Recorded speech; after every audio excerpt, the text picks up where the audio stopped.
contradiction. Malheureusement, à l'allure où vont les choses, nous risquerons d'arriver à un certain moment où on n'aura plus de contradictions, ce sera une même direction à laquelle tous devront suivre. Quand vous suivez la déclaration de Lungange, il voulait à tout prix que Michel Kabwe clarifie sa position. Avec comme thématique, regard sur la crise ayant prévalu à l'Assemblée provinciale du Haut-Katanga. À suivre, samedi 21h juste, dimanche 17h10 en rediffusion.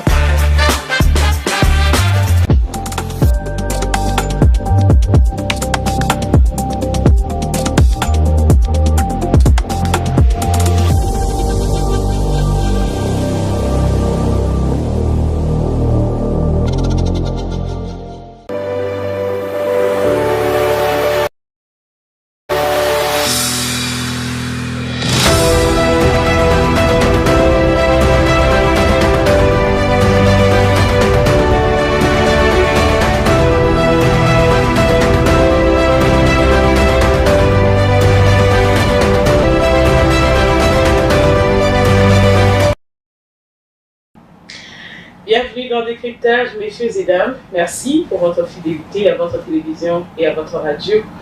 Nous allons parler ce soir de la question qui concerne la province du Haut-Katanga, l'Assemblée provinciale du Haut-Katanga. Vous le savez, le bureau définitif a déjà été élu. C'est monsieur Michel Kabwe qui va diriger l'Assemblée provinciale du Haut-Katanga, lui qui était fonctionnaire à la présidence de la République. Monsieur Michel Kabwe va diriger cet organe délibérant. Mais bien avant, messieurs et dames, vous le savez, prévu le vendredi 12 avril 2024, l'élection du bureau définitif de l'Assemblée provinciale du Haut-Katanga n'avait pas eu lieu ce jour-là. Elle a été reportée par le bureau d'âge dirigé par l'honorable député Jean Ladislas Umbalungange, qui avait évoqué le cumul des fonctions de l'un des candidats au poste de président, en l'occurrence M. Michel Kabwe, qui est aujourd'hui président de l'Assemblée provinciale du Haut-Katanga. Selon Jean Ladislas Umbalungange, député provincial, M. Michel Kabwe était à la fois député provincial et fonctionnaire à la présidence de la RDC. Déçus par ce qu'ils avaient qualifié d'irrespectueux, certains élus provinciaux du Haut-Katanga, ils étaient au nombre de 38, ont initié une pétition contre le bureau d'âge, une pétition déposée au bureau administratif de cet organe délibérant. Le bureau d'âge chapeauté par l'honorable Jean Ladislas Umbalungange a été donc déchu. Le mardi 16 avril 2024, le nouveau bureau d'âge a été installé. Il a été dirigé par l'honorable Liliane Komba Maka et deux secrétaires qui sont l'honorable Maouaka Songo Francine et Christian Poyo.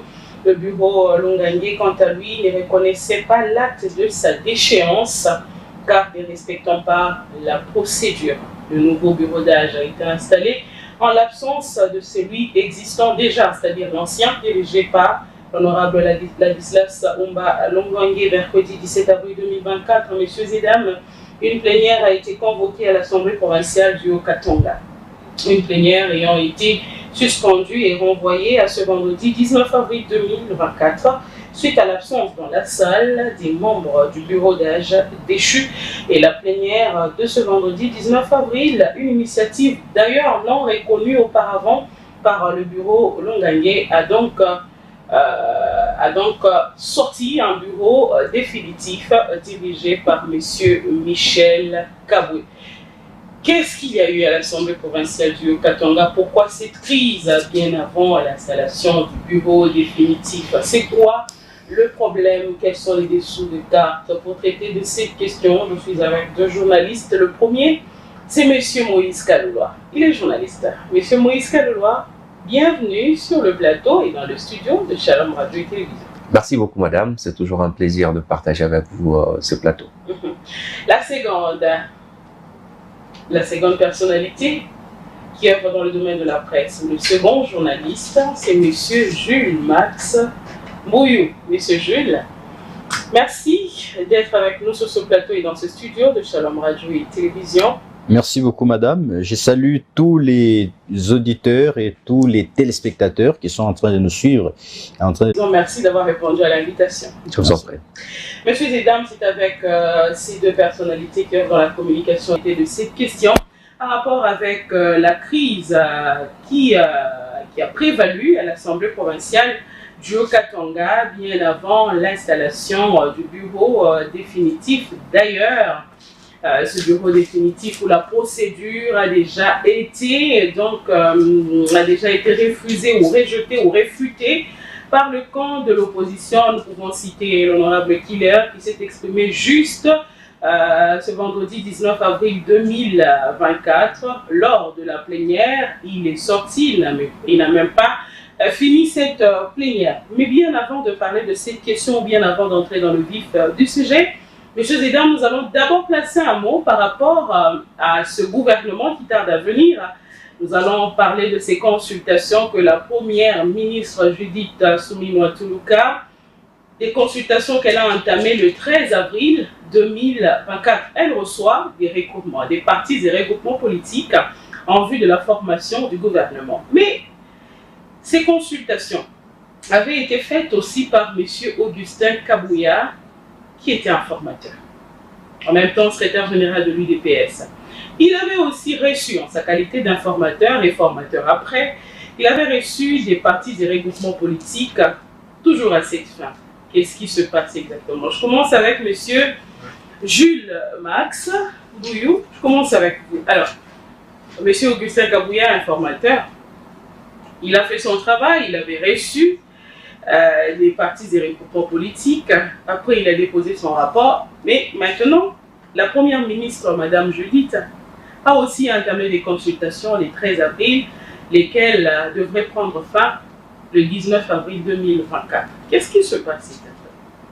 Merci beaucoup pour cette question pertinente, une question d'actualité.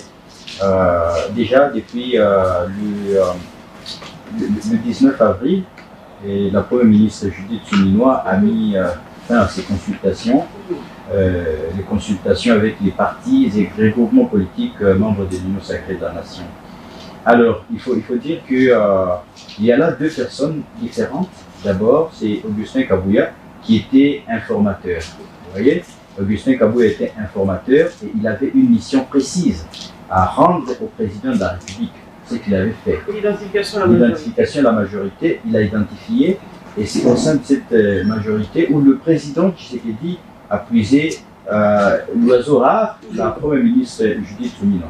Alors comme c'est une personne qui n'avait pas participé aux consultations d'Augustin Kabouya, il était toujours important pour elle aussi de commencer à consulter de nouveau la classe politique qui se retrouve dans l'Union sacrée pour se faire une idée exacte du comportement de chaque regroupement politique et des gens qui doivent être recommandés, n'est-ce pas, pour travailler dans le gouvernement de Judith Suminwa. Je crois que c'est un travail tout à fait normal qu'il devait mener parce que chaque regroupement a des choses qu'il avait dit à Augustin Kabouya. Il fallait que le même regroupement vienne le dire à la première ministre. Vous savez déjà que quand on veut colporter ce que l'autre a dit, il y aura toujours des imprécisions. Il faut entendre la personne sur place et savoir que telle personne va apporter un plus dans le gouvernement, surtout avec les défis énormes qui attendent Judith Suminwa. Elle doit relever beaucoup de défis sur le plan sécuritaire, sur le plan social, sur le plan infrastructure, les développements avec le projet des 145 territoires. En tout cas, l'emploi des jeunes, le chômage. Vous savez qu'aujourd'hui, la RDC est parmi les pays où il y a un grand nombre de chômeurs. Mais c'est quoi la différence, monsieur Jules? Parce que c'est pratiquement le même travail. C'est quoi la différence? Est-ce que vous n'êtes pas de ceux qui pensent, vous n'êtes pas d'accord avec ceux qui pensent que l'on ne fait que tirer les choses en longueur? La première ministre devrait que aller dans le vif de son travail, au lieu de s'adonner à un travail qui a déjà été fait par celui qui était appelé à faire ce travail-là avant elle.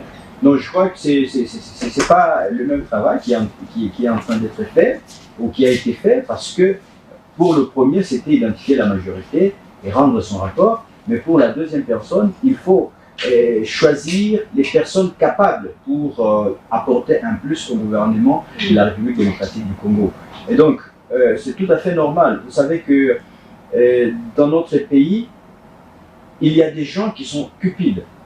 Et aujourd'hui, la Première ministre doit puiser des gens. D'ailleurs, il y a une source qui m'a dit qu'elle ne voulait pas travailler avec tous ces caciques, tous ceux qui sont chefs des partis et regroupements politiques, et veut travailler avec un sang nouveau, des gens qui vont respecter sa vision. Vous voyez, ça c'est aussi un élément très très important. Et elle veut réduire le train de vie. Oui, réduire le train de vie, réduire aussi même la taille du gouvernement, parce que pour elle, il faut un gouvernement au moins de 45 membres. C'est une bonne chose, et pourtant peut-être avec Augustin Kabouya, les choses allaient se comporter autrement. Parce que Augustin Kabouya étant un politique avéré, et de l'autre côté vous avez Souminois qui n'est pas pratiquement une politique avérée, ça fait que ces deux personnes, celle-ci elle est plus technocrate, elle doit travailler avec des gens capables d'apporter un changement en République démocratique du Congo. Monsieur Moïse, est-ce que vous êtes d'accord qu'il a fallu que la Première ministre donne aussi à ce travail-là?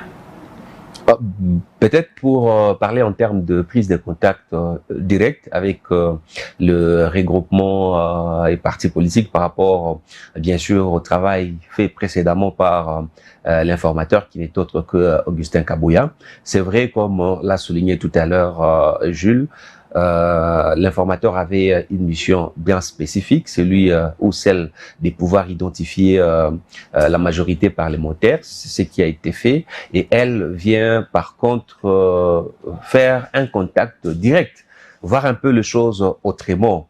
Mais pour moi, ce que je vois, peut-être que je vois, c'est comme un repeat, c'est juste le fait que il consulte presque les mêmes personnes et le même nombre, et c'est ce qui me dérange un tout petit peu, mais moi je vois qu'elle devait aussi être plus rapide, soit d'autres personnes ne pouvaient pas figurer parmi ces invités, il fallait voir la nécessité, qu'est-ce qui était important à faire, et non pas faire pratiquement le même travail. Ça c'est allonger encore les temps pour rien, et ça nous met toujours en retard.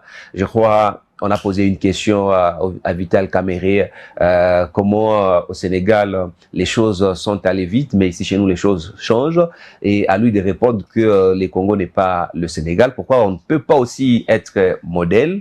Pourquoi on ne peut pas aussi prêcher par l'exemple pour que nous soyons aussi une référence? Le fait de pouvoir traîner les choses en longueur, ça fera encore que on nous donne un gouvernement, surtout qu'on est riche en vocabulaire, on vient d'un gouvernement de warriors, peut-être qu'on va parler d'un gouvernement de Gaulois, mais sur terrain, les résultats vraiment ne ressemblent pas à tout ce qu'on donne comme titre ou vocabulaire par rapport au gouvernement, tout ce qu'on donne comme qualificatif. Je vois, au lieu de faire passer tout le temps à consulter, on devait par contre aller à l'essentiel. Je suis sûr et certain, même ce que fait la Première ministre actuellement, c'est pas ce qui va refléter le gouvernement. Parce que les choses se décident autrement. En même temps que Augustin Kabouya fait ses travail, elle fait le même travail, le président de la République fait le même travail. Finalement, on va se baser sur quoi? Des consultations en consultation, mais les résultats. Parce que le peuple qui est là, le peuple n'attend que les résultats.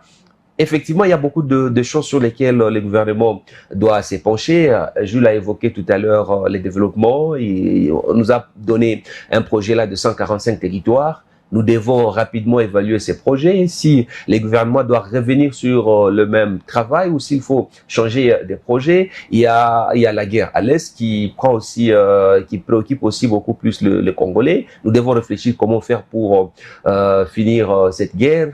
Comment faire pour relancer d'autres projets? Il y a le social, au lieu de nous atteler. Parce qu'aujourd'hui, on prend encore autant de temps pour savoir qui doit faire partie du gouvernement. Il faut signaler que la Première ministre, telle qu'elle est là, elle doit encore avoir besoin de beaucoup plus de temps pour vraiment mettre en place son gouvernement, étudier aussi les projets du gouvernement.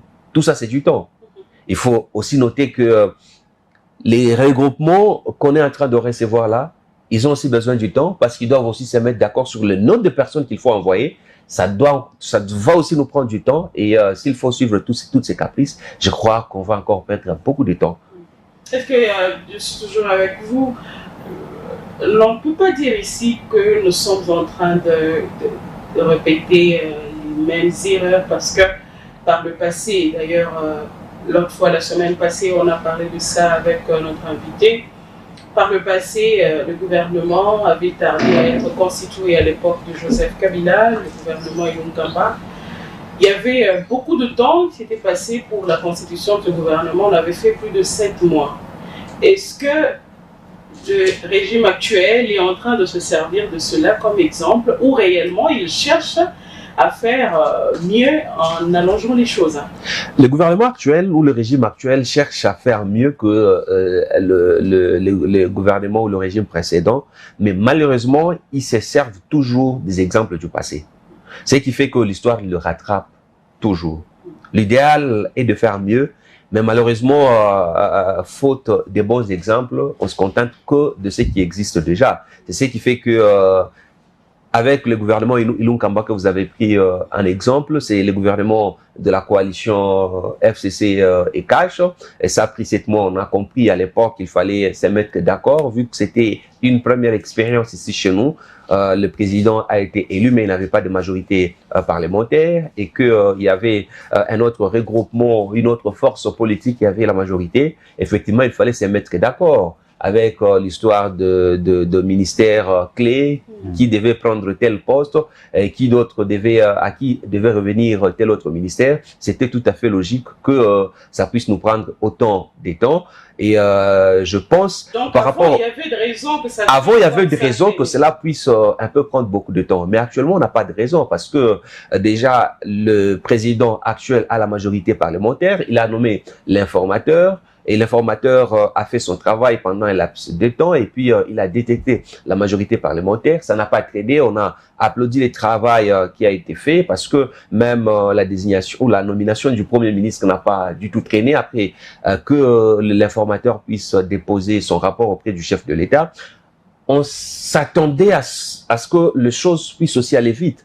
De la même manière qu'on a eu le Premier ministre ou la Première ministre au plus vite, c'est de la même manière qu'on attendait les gouvernements. Malheureusement, le scénario que le régime nous offre, ça nous inquiète et puis nous sommes un tout petit peu désolés par rapport au temps que cela puisse prendre. Et je crains que nous puissions encore consommer 2, 3, voire même 1 mois encore pour avoir le gouvernement. Et tout ça, ça va encore nous faire perdre du temps. Nous allons consommer presque toute l'année 2024 et après le temps de pouvoir installer les gouvernements et puis le temps que le ministre puisse se mettre au travail, ça va encore nous prendre l'année 2025. Le temps qu'on puisse mettre en place et évaluer le travail, ça sera déjà à la fin du mandat. Et après, on va encore solliciter un autre mandat ou soit revoir la Constitution pour donner encore la chance au président actuel. Vous voyez que nous allons faire un cercle vicieux.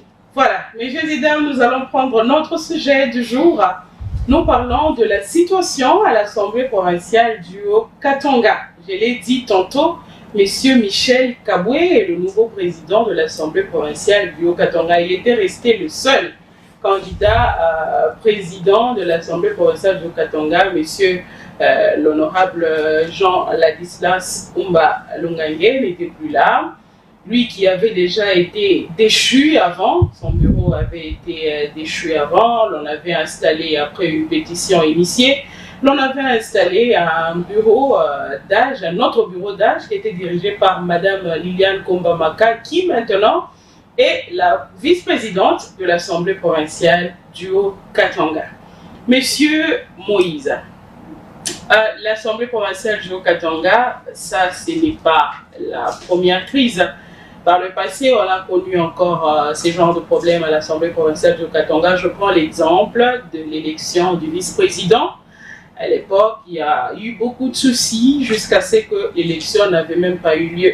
Alors, maintenant, bien avant que Michel Kabwe ne soit élu président de l'Assemblée provinciale du Haut-Katanga, vous avez suivi, vous et nous, la crise qui a prévalu à cet organe délibérant du Haut-Katanga. Vous, personnellement, quelle lecture vous faites par rapport à ça? Merci pour la question. Je crois que c'est vraiment un sujet très pertinent actuellement, vu que ça touche directement la première institution au niveau provincial. Ma grande désolation, c'est de voir que la politique prime sur le principe. Tous les théâtres que nous avons assistés ou auxquels nous avons assisté au niveau du Parlement provincial, je trouve que c'est du théâtre. Du théâtre parce que il y a un tireur de ficelle quelque part. Les bureaux déchus, d'abord les bureaux d'âge déchus, de l'honorable Jean Ladislas Umbalungage, les bureaux, c'est un bureau qui a été constitué par, c'est un bureau de fait. Un bureau de fait, c'est-à-dire c'est la Constitution qui le prévoit. Ce n'est pas un bureau qui est installé parce que le règlement d'ordre intérieur le dit. C'est un bureau parce que, selon la Constitution, exige que quand on veut installer une assemblée provinciale, avant de procéder à l'élection du bureau définitif, il faut d'abord installer un bureau provisoire. Et pour le bureau provisoire, il faut au préalable que les plus âgés soient le président et le benjamin soit le premier secrétaire et le deuxième secrétaire. L'un fait office du rapporteur et l'autre du questeur. La Constitution n'a pas dit, n'a pas peut-être donné les conditions dans lesquelles on pouvait déchoir ces bureaux, mais on a donné à ces bureaux provisoires une mission bien spécifique. C'est parmi la mission donnée ou confiée à ces bureaux provisoires, il y a d'abord la validation du mandat, il y a le règlement d'ordre intérieur, il y a aussi l'installation du bureau définitif. La validation des mandats, c'est un travail donné à ces bureaux, mais les bureaux ne travaillent pas sur ces dossiers seuls. On constitue une commission. Et cette commission travaille sur la validation des mandats. Et ces bureaux devaient, c'est la première erreur que moi je constatais dans ces bureaux d'abord provisoires, ils n'ont pas été très rigoureux par rapport à la validation des mandats, parce qu'on a validé le mandat de quelqu'un pour qui il y avait des soupçons. Il fallait que les cumuls de fonctions, il fallait que ces bureaux puissent se pencher. Les bureaux avaient une latitude de pouvoir se renseigner, se documenter par rapport à ces cas de litige. Les cas de litige, je vois le cas de l'honorable Michel Katebe, parce que c'est Michel Kabwe, je m'excuse. Il a été ambassadeur itinérant du chef de l'État, ou chargé des missions, je crois, chargé des missions du chef de l'État, et que la commission devait ne fût-ce que se documenter par rapport à ça. Est-il en fonction où il avait déjà laissé ses postes, abandonné ses postes? La commission n'a pas fait un travail rigoureux par rapport à cette question, mais on a validé le mandat. Ce n'est qu'après que le président s'est rendu compte que l'homme avait encore un litige et que ces litiges ne pouvaient pas permettre qu'on puisse passer à l'élection du bureau définitif. Vous voyez comment les choses se sont passées et que il s'est rendu compte un tout petit peu en retard. Ce n'était pas tard pour moi. C'était tard, mais déjà quand il y avait une plénière, il devait ne fût-ce que suivre aussi une bonne procédure, c'est-à-dire informer ne fût-ce que les députés qu'il y a tel problème. Nous devons encore revenir sur ça et sur la question. Malheureusement, à son niveau aussi, les choses se sont passées comme elles se sont passées. Et puis, très vite, on a déchu ces bureaux provisoires.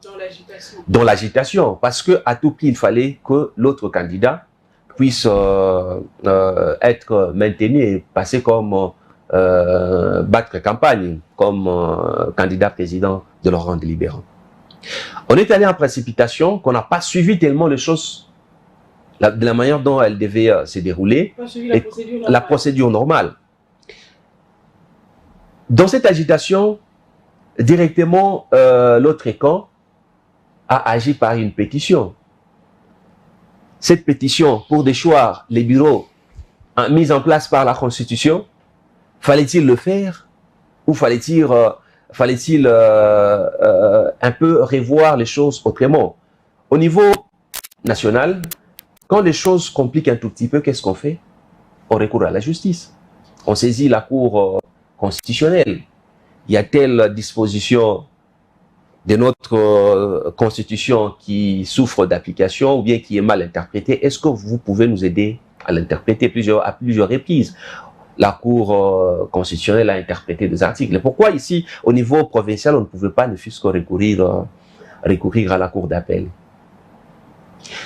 Actuellement, maintenant, le bureau déchu, hier, nous avons été à l'Assemblée provinciale, nous avons vu c'est que nous avons assisté aux déclarations, à une mise au point du camp du bureau déchu, qui parle Il y a tenu un point de presse. un point de presse pratiquement, 18. oui, pour dire que on a violé l'article 198 du règlement d'ordre intérieur. Cette disposition dit que quand il faut faire une pétition, cette pétition est adressée au président de l'Assemblée provinciale. Le président de l'Assemblée provinciale n'est pas élu. On a un président du bureau provisoire. Voyez-vous qu'il y a... On avait, parce que... Ouais, on avait... Maintenant, il est là. Mais imaginez. Donc, ces bureaux d'âge rejettent tout ce qui a été fait. Dans cette précipitation, ceux qui ont signé la pétition ont constitué aussi un bureau d'âge. Donc, on a eu 2 bureaux qui devaient siéger. Jusqu'à hier, je crois bien, c'est l'ancien bureau d'âge qui occupait encore les bureaux à l'Assemblée provinciale. Dans tout ça, si vous comprenez bien, c'est la politique qui a primé sur le principe. On n'a pas bien suivi le principe pour que les choses soient bien clarifiées et que nous puissions avoir un bon dénouement de cette crise qui gangrène au niveau de l'Assemblée provinciale. Et ça augure très mal, à mon avis, ces mandats. Et au niveau de l'Assemblée provinciale, même au niveau, bien sûr, du gouvernement provincial, parce que ce sont les mêmes députés qui sont censés élire les gouverneurs. Monsieur Moïse, je vais revenir à vous. Monsieur Jules, votre lecture. Je pense déjà à toutes les plénières, vous avez été là, vous avez constaté, l'équipe des Shalom était là, plusieurs journalistes étaient présents, nous avons constaté ce qui s'est passé. Quelle est votre lecture au regard de la manière dont les choses se sont déroulées, au regard de la procédure qui, du reste, est jugée irrégulière par rapport au bureau de l'honorable Jean Ladislas Umbalungange? Voilà, et je vais revenir, je vais presque aborder dans le même sens que mon confrère Moïse. Vous savez, le plus grand problème actuellement dans notre pays, c'est que nous avons une famille politique, je vais dire l'Union sacrée, qui veut tout prendre au détriment d'autres Congolais, d'autres acteurs politiques. Et ça, c'est un grand danger parce que dans une démocratie, lorsqu'il n'y a pas de contradiction, ça devient très sérieux. Et c'est un problème sérieux. Dans une démocratie, il faut qu'il y ait une contradiction. Malheureusement, à l'allure où vont les choses, nous risquerons d'arriver à un certain moment où on n'aura plus de contradictions. Ça sera une même direction à laquelle tous devront suivre. Le problème est parti déjà lors du dépôt des candidatures. Vous avez Jean Ladislas Umbalungange qui est de l'UNAFEC, le président national de l'UNAFEC. Qui s'est présenté comme indépendant. Oui, qui s'est présenté comme indépendant. Et Michel Kaboué qui était choisi par Augustin Kabouya comme étant le candidat de l'Union sacrée pour être président du bureau définitif de l'Assemblée provinciale. Du coup, c'est le parti UNAFEC qui fait une déclaration.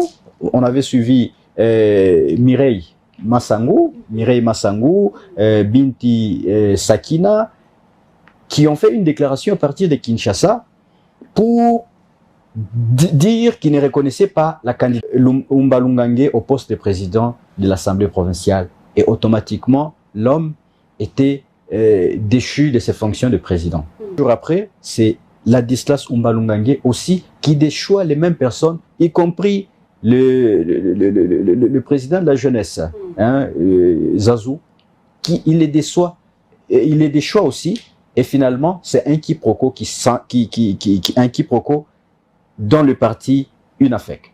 Donc la crise a commencé dans l'UNAFEC. C'est par là que la crise a commencé. Okay. Et même au sein de l'Union sacrée aussi. Parce qu'au sein de l'Union sacrée, on ne veut pas la contradiction. Comme on avait choisi Michel Kaboué, il fallait que tous les partis politiques membres de l'Union sacrée l'acceptent. Mais il s'est posé certains problèmes. Est-ce que Michel Kaboué était le seul prétendant au poste de président? C'est là le problème. Quand ils sont partis à Kinshasa devant M. Augustin Kabouya, qui a choisi, M. Augustin Kabouya a invité les députés de l'UDPS, les députés de ARDF, de Jacques Yaboula, et les députés de 2 ATDC, de Kalamba.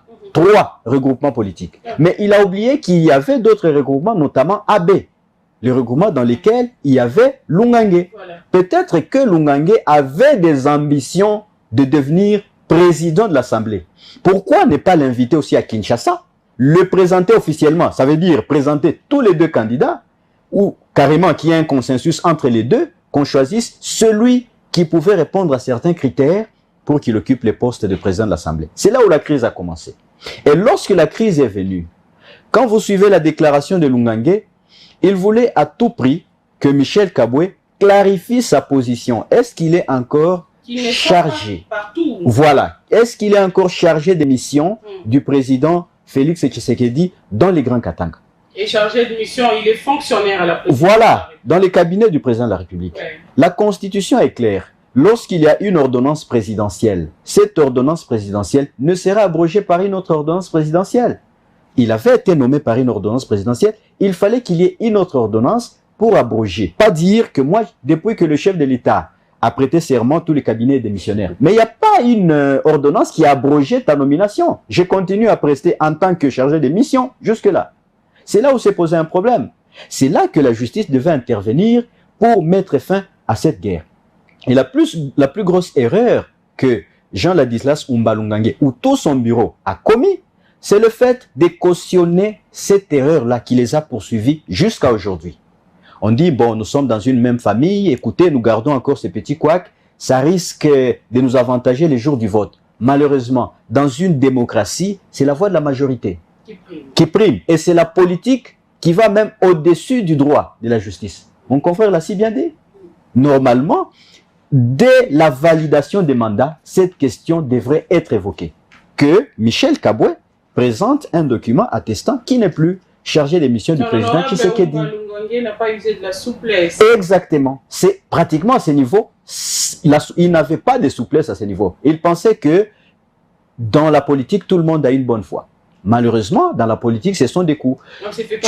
Il n'y a pas de cadeaux. Tu n'es pas fort mentalement, tu n'es pas fort avec des arguments, on te met des côtés. Voilà, on profite de cette faiblesse, on te met des côtés. Et aujourd'hui, c'est Michel Kabwe qui est devenu président de l'Assemblée provinciale du Haut-Katanga. Alors, monsieur l'honorable Killer Obambe, oui. Il est de l'opposition. Lui a déclaré que la pétition a été confectionnée dans la précipitation et c'est le début, d'après lui, c'est le début d'un mandat avec des violations. Et si cela continue, il ne voit pas cette assemblée produire le travail que le peuple attend d'elle. Voilà, c'est très important ce que l'honorable Killer dit. C'est très important.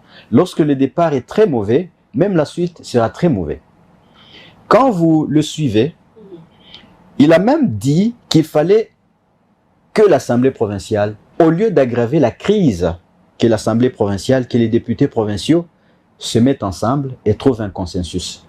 Soit revenir avec le bureau de Lungange, que le bureau Lungange achève sa mission, ça veut dire organiser les élections, même s'il ne sera pas élu, on organise les élections et il part carrément en bonne et due forme et l'harmonie reste au sein de l'Assemblée. Mais actuellement, il y a déjà cette crise qui vient de se créer. Et ça risque de nous rattraper dans les jours prochains. Et nous craignons également que la même chose qui s'est produite lors des élections du bureau définitif de l'Assemblée provinciale se produise également pour l'élection du gouverneur et vice-gouverneur. Ça, c'est très grave. Parce que les deux institutions doivent marcher ensemble pour le développement de la province. Et ceux qui sont élus et à l'Assemblée provinciale et au gouvernorat doivent être l'émanation du peuple congolais. Lorsque vous sondez l'opinion publique, qu'est-ce que l'opinion publique dit? Est-ce que vous êtes d'accord avec des gens que vous voulez imposer à la tête des institutions? Voulez-vous le statu quo ou vous voulez le développement de ce pays? Si carrément c'est le statu quo que vous voulez, bon, carrément, il faut nous dire que nous allons nous imposer à tout. Et que les lois du pays, nous n'allons plus les respecter. Et pourtant, le chef de l'État dit chaque jour que la justice doit primer dans notre pays. La justice doit élever une nation. Nous devons respecter les textes qui régissent ce pays. Malheureusement, cette crise ici risque de se prolonger et le mandat sera un mandat que, à la fin, nous allons évaluer s'il y aura vraiment une production des lois en faveur du peuple congolais, des édits en faveur du peuple haut-katangais pour le développement de la province du Haut-Katanga. Et donc, selon vous, on est mal parti quand même. Ben, le départ, il n'est pas si bon parce que déjà, vous avez une assemblée de 48 personnes, même si la majorité a été dépassée, 35 personnes, mais écoutez, on a besoin de tout le monde. On a besoin de tout le monde. Les députés de l'opposition qui ont quitté l'hémicycle, ils sont aussi importants parce que les députés de l'opposition voulaient à tout prix que la loi ou les lois de la République soient respectées. Le bureau d'âge dirigé par Madame Liliane Komba avait été installé en l'absence des députés de l'opposition. Exactement. Le bureau a été installé à l'absence de l'opposition parce que, après tout, on ne peut pas cautionner tout. Hein. À un certain moment, il faut se mettre devant le miroir, voir derrière nous, il y a qui? Derrière nous, il y a des gens qui nous ont fait confiance. Ces gens qui veulent voir la province du Haut-Katanga aller de l'avant. On ne veut pas revoir les mêmes choses. On ne veut pas voir... Vous savez la conséquence, c'est quoi? Lorsque vous avez des gens qui sont dans une même affinité, ça veut dire le gouverneur et les députés provinciaux sont dans une même affinité. Il sera très difficile que l'Assemblée provinciale interpelle les membres du gouvernement. Parce qu'après, vous allez vous retrouver quelque part, vous allez négocier, au lieu de parler de la République, vous allez négocier pour étouffer par exemple certaines motions contre certains ministres, contre le gouverneur ou d'autres personnes qui doivent être interpellées afin de voir clair sur le développement de la province.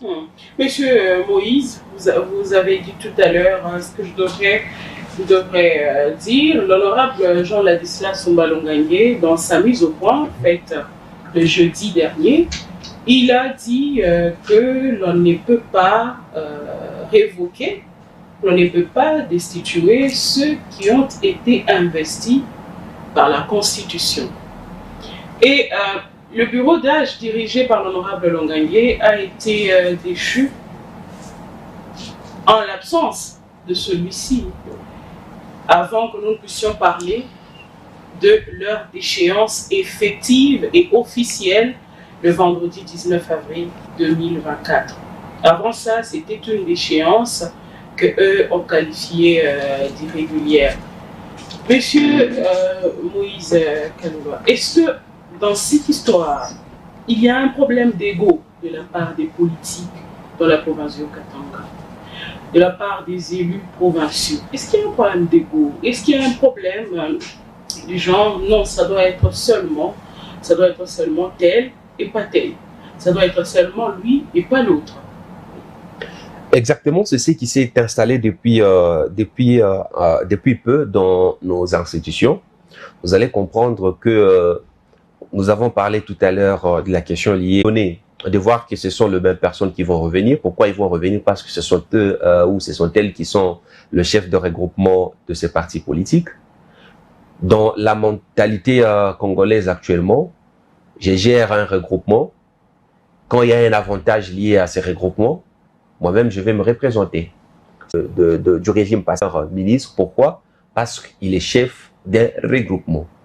Cet égoïsme ou cet ego caractérise toujours l'homme politique congolais. Ça ne m'étonne pas au niveau de l'Assemblée provinciale que cela soit le cas. On a tellement défini les choses que au niveau de la majorité, il y a des gens qui se disent j'ai donné, j'ai fait beaucoup d'efforts pour que tel soit tel.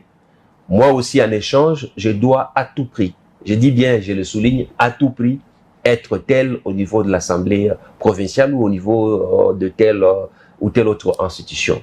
Cet ego caractérise toujours malheureusement l'homme politique congolais et ça nous accompagne.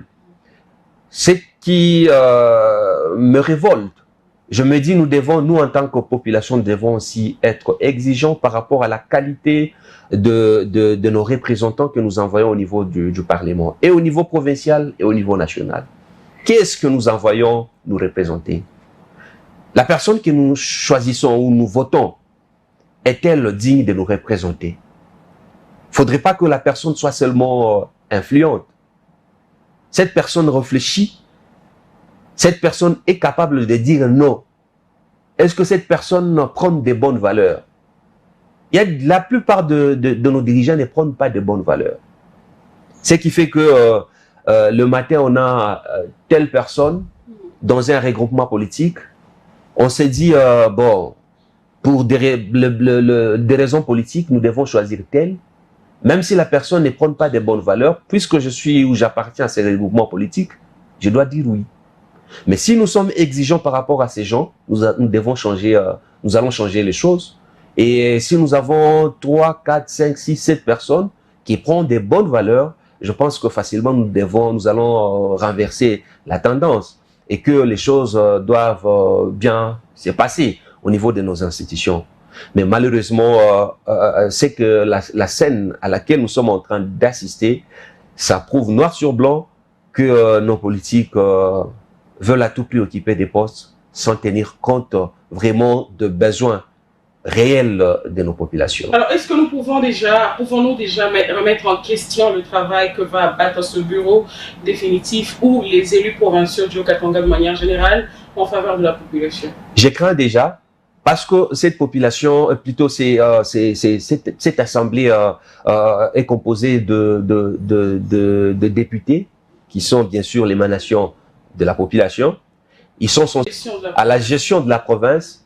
Déjà que ce qui se passe, on fait parce que on veut à tout prix avoir un gouverneur de notre famille politique. Ce qui fait que même gérer ces gouverneurs, facilement, nos députés ne seront pas très rigoureux. Il y a certaines motions, comme l'a souligné tout à l'heure Jules, ne vont pas passer. Il y a le clientélisme qui va s'installer au niveau de l'Assemblée provinciale. Donc, le président ne sera pas très rigoureux parce que déjà, ce qui se passe, il y a des gens qui vont toujours lui rappeler. Attention, ce n'était pas toi d'ailleurs qui devais être là.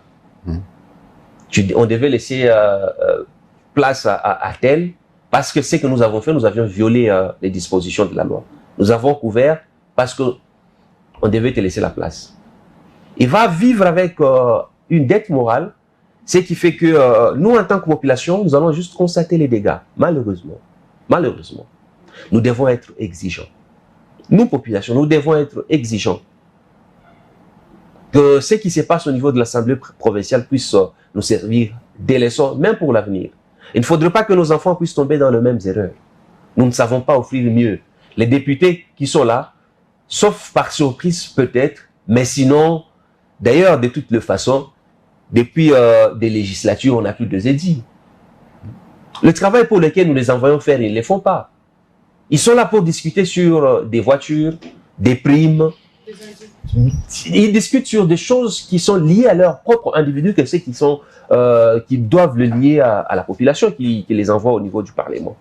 Nous devons être exigeants avec nos députés.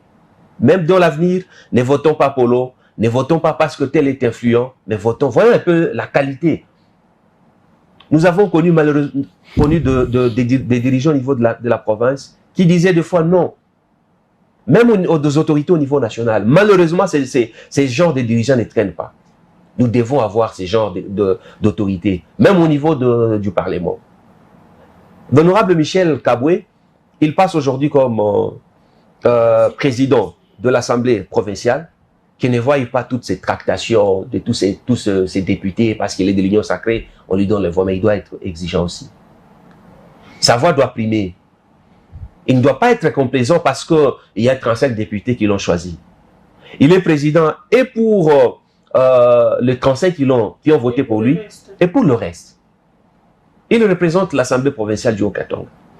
Il représente la première institution au niveau de la province. On doit les juger sur base de résultats. Il ne doit pas être complaisant vis-à-vis de l'exécutif provincial. Mais s'il tombait dans ces pièges, l'histoire vraiment va retenir de lui qu'on a connu un dirigeant qui a failli à sa mission. Nous prions qu'il ne puisse pas passer outre sa mission. Monsieur Jules Bouillou, est-ce que la population peut déjà maintenant se dire être déçue par ses élus? Bon, elle ne peut pas déjà se dire être déçue. Il faut observer. Maintenant que Michel Kaboué est là, Nous allons tous observer. D'ailleurs, nous lui souhaitons une bonne chance de faire un travail de qualité, parce que nous sommes là, nous allons observer. Nous ne voulons pas ce rapprochement plus familial, une famille politique, mais un rapprochement pour le bien-être de la population. La population est en train d'observer. La population doit être exigeante, comme on était en train de le dire. À un certain moment, lorsque la population ne dit rien, bon, les politiques font ce qu'ils veulent. Hein. Ils font ce qu'ils veulent. C'est à nous, la population, de nous dire à un certain moment que c'est assez. Il faut travailler pour l'intérêt public. Aujourd'hui, vous êtes en train de vous cafouiller pour les postes, mais les postes elles sont passagers. Mais qu'est-ce que nous allons dire aux générations futures? Qu'est-ce que nous avons fait exactement pour la province du Haut-Katanga? Et donc, aujourd'hui, ce que nous allons attendre, c'est déjà, comme on a un bureau définitif de l'Assemblée provinciale qui est dirigé par Michel Kaboué, vice-présidente Liliane Komba, et puis il y a David Kilolo qui est rapporteur, je crois quelque chose comme ça. Ils sont là, ils vont permettre à ce que le député élise les sénateurs. Parce que déjà, les élections de sénateurs et gouverneurs sont prévues pour le 29. Il y a eu un énième report. Oui, bon, nous espérons que cette fois-ci, il n'y aura pas de report. Dans une semaine, nous aurons les élections de sénateurs, gouverneurs et vice-gouverneurs. Nous voulons des hommes et des femmes compétents. Pas nécessairement des gens qui viennent de votre famille politique. Ce n'est pas parce que... Bon, c'est encore un sérieux problème. Quand j'essaie de comparer un tout petit peu ce qui s'est passé avec le FCC ou le FCC de Kabila, même si on choisissait des gens en coulisses, on ne les connaissait pas. C'est peut-être à quelques jours des élections qu'on vous présente que nous allons soutenir pour tel candidat. Mais après, on entendait des bruits, on pouvait avoir des candidats qui se présentaient comme ça, et c'est au finish qu'on va vous présenter. Mais le départ, lorsqu'on vous présente déjà des candidats comme ça frustre certains candidats qui ont des ambitions. Il faut savoir, on va bloquer. Moi, j'ai des ambitions pour devenir gouverneur, mais vous me dites que c'est l'autre qui est notre candidat. Ça me frustre moi aussi qui ai des ambitions pour développer la province. Mieux vaut l'annoncer pas publiquement, mais attendre à un certain moment, présenter ce ticket-là. Donc, faisons foi à cette assemblée provinciale qui est là. J'espère qu'il y a des hommes et des femmes compétents qui vont nous fournir un travail de qualité. Nous avons besoin d'édits, n'est-ce pas? Nous avons besoin du contrôle. Nous avons besoin qu'on vote un budget qui va faciliter le développement de la province. Regardez comment les infrastructures routières sont détruites aujourd'hui. Vous n'avez qu'à prendre la route Kiwele. C'est déplorable. Araucaria. Voilà, Araucaria. Bon, je peux vous citer plusieurs avenues de Lombashi qui sont délabrées actuellement. Si ce n'est que chaussée de Kassenga, boulevard Félix Tshisekedi, qui est en bon état, peut-être la route Kassapa aussi, mais la majorité des routes à la Rouachi, à la Katouba, à la Kenya, sont délabrées. Mais on a besoin des gens qui doivent venir nous donner... Le peuple n'a pas besoin... L'insalubrité dans la ville. Oui, sans oublier l'insalubrité dans la ville. Le peuple n'a pas besoin des acharnements politiques et tout. Le peuple a besoin, n'est-ce pas, qu'il ait de l'eau, qu'il y ait du courant, des bonnes infrastructures, de l'emploi décent, n'est-ce pas, le salaire décent, n'est-ce pas, le prix des denrées alimentaires qui ne puissent pas prendre de l'ascenseur comme aujourd'hui, les dollars, pas comme aujourd'hui où lorsque vous allez sur le marché avec 100 000 francs, vous ne savez même pas qu'est-ce que vous allez acheter, c'est un sérieux problème. Donc on veut le développement de ce pays avec des hommes compétents. Ils sont dans ce pays. Mais monsieur, qu'est-ce qui est à la base de toutes ces tractations que nous connaissons souvent à l'Assemblée provinciale du Haut-Katanga? Déjà, ces tractations que nous venons de connaître, oui, dernièrement, ne sont pas une première. Oui. Qu'est-ce qui fait que, ici dans notre province, dans le Haut-Katanga, nous connaissons toujours ces genres d'agitation? Oui, c'est tout à fait normal. C'est parmi les poumons de l'économie de la RDC. Vous allez vous rendre compte que il n'y a que le Lualaba et le Haut-Katanga où ces genres de choses se passent. Pourquoi? Parce que on veut contrôler un peu, n'est-ce pas, cette manne qui se trouve ici. Et lorsqu'on veut contrôler cette manne, on ne peut pas la laisser dans les mains de n'importe qui. Hein. Quelqu'un qui risque de vous trahir demain, il faut des gens de confiance. Ça aussi, c'est un élément important. Il faut des hommes de confiance, pas des gens qui, aujourd'hui, vous disent telle chose, demain, ils changent. Et c'est ce qui fait qu'à un certain moment, on veut avoir des gens qui sont sous contrôle. Voilà pourquoi il y a beaucoup de tractations. On veut toujours avoir des gens, non, celui-ci mérite, celui-là ne mérite pas. voilà. Et regardez même avec les élections des gouverneurs ici qu'on aura dans quelques jours, il y a 15 candidats parce que Moïse a demandé à Benatar de se retirer. Vous avez 15 candidats, mais il y a certains qui ont des ambitions pour développer la province, mais qui ne sont pas acceptés parce qu'ils n'ont pas été choisis par l'Union sacrée. L'Union sacrée a choisi quelqu'un et les autres, bon, je ne sais pas, ils seront élus comment, mais ils vont se battre pour essayer de convaincre les députés. Mais j'ai craint, en tout cas, ça c'est devenu ma crainte, de voir des députés actuels à l'Assemblée provinciale changer leur avis.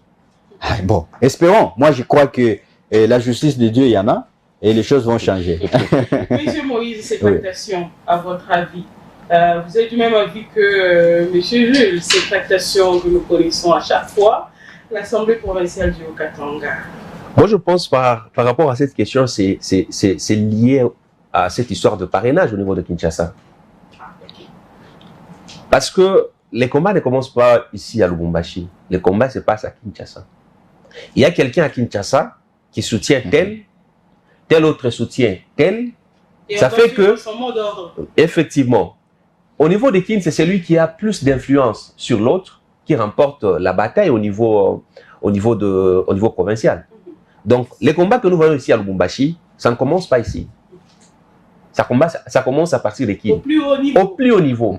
Celui qui est plus proche de l'autorité, du chef de l'État, peut-être utilise beaucoup plus son influence sur celui qui est à quelques mètres un peu loin par rapport à l'autorité. Mais l'UDPS a échoué de présenter un candidat gouverneur. Mais c'est toujours... Mais les candidats qu'on nous présente, on nous dit que c'est les candidats de la mosaïque de l'UDPS. Mais c'est ça. Oui, mais c'est toujours... Voilà pourquoi moi je vous dis... Le secrétaire général de l'UDPS, je m'excuse, monsieur Moïse, le secrétaire général de l'UDPS, monsieur Jules, vous n'avez toujours pas... J'espère que les politologues... Monsieur Jules, vous avez toujours été contre ça, mais c'est la réalité. Il l'a dit. Je préfère qu'un jour, les politologues, parce qu'il est politologue, le chef des travaux, Jacques Yaboula Katoué, très prochainement après son mandat, il viendra nous dire effectivement si son parti ARDF est une mosaïque de l'UDPS. J'attends ça. Ne vous en faites pas. Oui, dit. oui, mais on attend le jour que les politologues... C'était Jacques Yaboula. C'est même ça la politique. Oui. La politique, on peut te faire croire du noir que c'est du blanc. Mais on l'accepte comme ça. Alors c'est un mensonge. On ne dira pas que c'est un mensonge, mais on va le prendre comme ça. Donc c'est un combat qui commence au niveau de Kinshasa. Et puis, ça se poursuit jusqu'en province. Tout ce qu'on voit ici à Lubumbashi, voyez bien, il y a un candidat qui a été accepté à Kinshasa et un autre qui n'a pas été accepté. Et les conséquences, ce sont les tractations. C'est le point de vue de M. Moïse. Ouais, c'est exactement ça. Et donc, ce sont les grands qui causent des problèmes au milieu de ceux qui sont ici. Effectivement. Ceux qui sont là, qui veulent contrôler, comme j'étais aussi en train de le dire, qui veulent contrôler la gestion des provinces, qui imposent des gens. Mais c'est très, très dangereux parce que en réalité, si vous voulez développer la province, il faut revenir à un certain moment sur ce que le prédécesseur faisait. On regardait aussi les profils des gens. Est-ce que les gens méritent? Est-ce que leurs bilans sont convaincants? Qu'est-ce qu'ils vont apporter encore à la population? C'est tout ça. Tout ça doit primer dans la classe, doit primer dans les têtes de ceux qui imposent des gens dans les provinces. Oui, ça doit primer. À un certain moment, nous allons aussi souhaiter qu'il y ait rotation de capital finalement. Comme ça, certaines décisions vont commencer à se prendre aussi à Lubumbashi. On vient ici, on se réunit, les hommes forts de Lubumbashi vont prendre des positions pour voir la province aller de l'avant. Nous ne pouvons pas accepter que les dictats des hommes forts, comme on l'a dit ici, de Kinshasa, puissent primer sur les intérêts de la population. Mais aussi, nos autorités doivent être prônées pour des bonnes valeurs. Nous avons connu des autorités ici, dans le Haut-Katanga, à l'époque du Grand Katanga, qui avaient plus de personnalité. Ah oui. Il y a certains Kinois, je l'ai dit bien, je le mets entre guillemets, certains Kinois n'avaient pas des mots à dire par rapport à l'autorité sur place. Qu'est-ce que lui faisait pour pouvoir imposer son opinion à ceux de Kinshasa? C'est de la personnalité. Nous devons être exigeants, même l'autorité doit être exigeante. Il doit prendre pour des bonnes valeurs. Monsieur Digam, nous parlons de la situation de crise qui a prévalu à l'Assemblée provinciale du Haut-Katanga. Nous allons accorder la parole à nos invités pour conclure parce que nous sommes déjà en train de consommer ou nous avons déjà consommé nos minutes. Monsieur Jules Mbouiou, votre conclusion par rapport à cette question. Nous avons déjà un bureau définitif de l'Assemblée provinciale du Haut-Katanga. Votre conclusion, un conseil à la population, un conseil aux autorités, si du moins ils vont prendre avec beaucoup de considération ce que nous disons ici. Vous avez la parole. Mon conseil à la population, ce que nous devons comprendre que cette province nous appartient. Cette province, ce pays nous appartient à tous. Donc nous devons avoir des dirigeants qu'il faut pour voir cette province aller de l'avant. La province a besoin des hommes pragmatiques que des hommes qui promettent beaucoup. Hein. La population est fatiguée avec des promesses. La population veut des gens qui viennent. C'est tout ce que la population a besoin. Nous n'avons pas besoin de dire non, je vais réhabiliter, je vais. Non, mais les je vais là-bas, ça prend du temps. Entre-temps, nous sommes en train de circuler sur des routes délabrées. Ceux qui ont des véhicules, ils connaissent beaucoup de problèmes avec leurs véhicules. Donc, soyons derrière les autorités qui sont en place à l'Assemblée provinciale du Haut-Katanga. Ils sont là, ce sont nos autorités, ce sont les députés que nous avons envoyés à l'Assemblée qui les ont élus. Faisons-les confiance, soyons exigeants. Lorsque nous constatons que le président de l'Assemblée ne fait pas bien son travail, nous avons le droit d'aller le voir et lui dire, Monsieur le Président, à ce niveau, vous êtes en train d'aller à côté de votre mission. Revenez sur le bon chemin. Monsieur Moïse, votre conclusion. Majorité, opposition, ce n'est que question des formes. Ce qui importe plus, c'est les résultats. Les députés sont l'émanation de la population. La population attend beaucoup de ces députés. S'ils peuvent mettre juste de côté leur ego et travailler pour l'intérêt de cette même population, bientôt vous allez, les députés, ils vont installer, ils vont voter pour les gouverneurs. Soyez exigeants. Ne votez pas juste par mot d'ordre. Votez une personne utile. Regardez les candidats qu'il faut. Votez pour ces candidats que vous allez vous-même bien contrôler. Et en cas de dérapage, vous avez cette possibilité de pouvoir l'interpeller. Mais si vous votez parce que vous avez les mots d'ordre, pensez au moins à cette population qui est partie même sous la pluie pour voter pour vous. Merci. Merci à vous, Monsieur Moïse Pellois. Nous avons terminé, messieurs et dames, avec cette émission. Nous avons traité de la question, comme je le disais tout à l'heure, de la question en rapport avec la situation politique à l'Assemblée provinciale du Haut-Katanga pour analyser ou faire la lecture de cette situation.